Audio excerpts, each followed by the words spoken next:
সালামু আলাইকুম। Hi guys, সবাই কেমন আছেন? আসলে সবাই অনেক অনেক ভালো আছেন।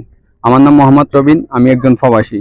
সো আমাদের এখানে আরো প্রবাসী আছে, তাদেরকে আজকে জিজ্ঞেস করব এই প্রবাসের সবচেয়ে বিরক্তকর কাজ কোনটা। Let's go.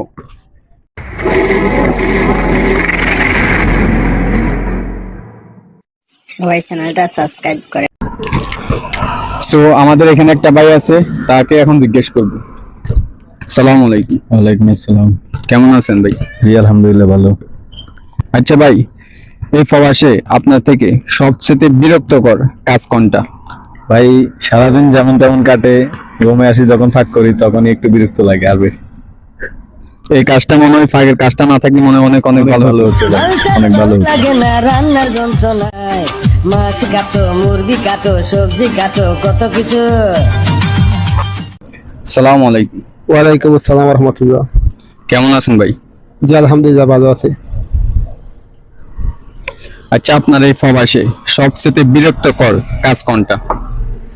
এই প্রবাসে 12 ঘন্টা ডিউটি করে আসার পর রুমে সবচেয়ে বিরক্তকর কাজ হচ্ছে রান্না করা।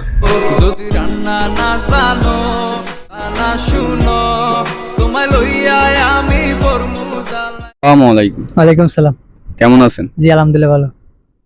আচ্ছা, এই প্রবাসে আপনার সবচেয়ে বিরক্তকর কাজ কোনটা? সবচেয়ে বিরক্ত কাজ হচ্ছে হইলো ডিউটি থেকে আইসা রান্না করাটা সবচেয়ে বিরক্ত কাজ। না রে না, আর তো পারি না, চল ভাল লাগে না রান্নার যন্ত্র।